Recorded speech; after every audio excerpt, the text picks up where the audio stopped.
Hi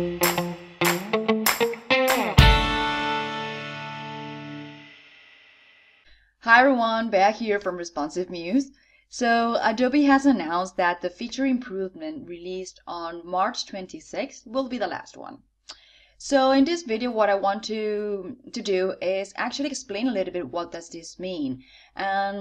Some days have passed and some of you are a bit confused and don't know what's going to happen or are already looking for some alternatives. So what I want to do in this video is Responsive Muse team has given it a lot of thought, has been studying a lot about other alternatives. So what I want to do is I want to tell you what our conclusions, okay? So first thing that I want to be clear is that this does not mean that Adobe Muse is going to disappear. It's not going to disappear from your desktop and it's not going to stop working at all. It will take some more years until that happens.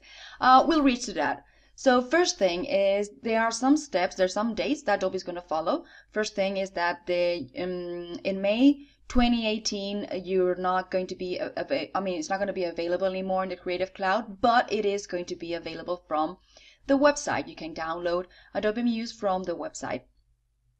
Then Adobe will offer support until May 2019. Okay, so these are the important dates. So the thing is that, like, in our experience, when a program is discontinued, it will still work for some years. So third-party developers like Responsive Muse will still be able to provide some fixes to future problems. So we will continue working for you guys, and we will still offer technical support, and all of our products and subscription will still be available for you guys.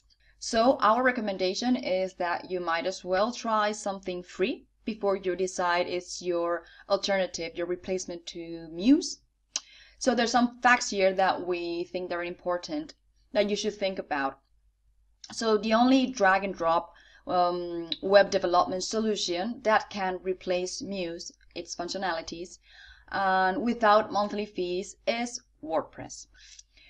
Also, there are web tools based on browsers where you can design pretty easily, but we find that they have limitations that a lot of Muse users, a lot of you guys will find frustrating.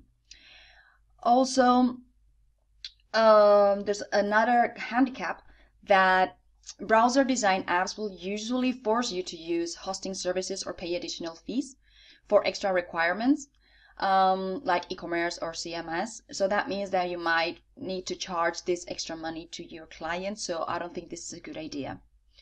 In several years from now, modern browsers might not be able to support the code generated by Muse. Responsive Muse team will be there for you during these transition years. They'll be working on Muse products, looking for new tools and new ways to design, and helping you out all this way. We've also been studying these days other alternatives, and we've set a pros and cons table, and we actually have like 2 winners, and these are actually our thoughts. So our 2 winners are Webflow and WordPress. First, I'm going to start talking about Webflow. Many of you have thought of Webflow as an alternative to Adobe Muse. It's a great tool where you can design websites without code like you did in Muse. So Responsive Muse team has been studying this app, and we found some handicaps. We found some issues in their forum without a solution. It's not compatible with PHP, so something as simple as an upload form will not be available in Webflow. Also, you still cannot attach files other than images in their CMS, so other files like PDFs or PowerPoint files or doc files, you won't be able to attach them yet. And their e-commerce solution is in a beta stage, and you will also need to pay from $16 to $36 a month for every site that needs their CMS functionalities. So I'm not sure if clients will be happy when you have to charge them these extra fees. I don't know. So our other winner is WordPress and a visual builder. So what we find pretty interesting in WordPress is page builders. Page builders like, for example, Divi or Elementor might sound familiar to you. They're very popular, but they're kind of expensive too. There's a fee that you have to pay. But on the other hand, there are some builders that are free, and I think we can make good use of them.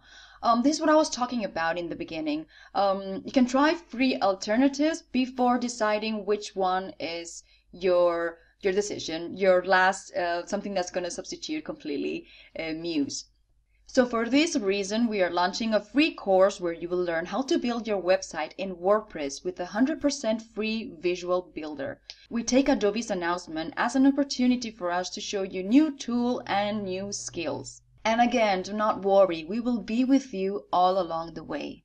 The first chapter will be out soon and will cover all the basics of WordPress setup, like buying a domain, a hosting provider, and installing WordPress. So after that, we will move on to the visual part, the design part, where we'll use this visual builder to create your WordPress website. So we think that as a Muse user, you're going to love WordPress. Also, you will design faster, and you will be able to create things in easier, like if a client asks you for a protected area or an online shop, everything will be faster to set up, okay, and to create too. So last thing that I want to say is that this doesn't mean that we're ruling out other options. We are still studying other cool alternatives and ideas and new tools. We just want to show you a new tool that we think is pretty interesting, and you think that that as a Muse user, I think it's important for you to know WordPress and how to design in WordPress. I strongly want to encourage you to join us in this WordPress visual development trip. So as I said before, first chapter will be out soon. So if you don't want to miss it, don't forget to subscribe to our channel to get notified.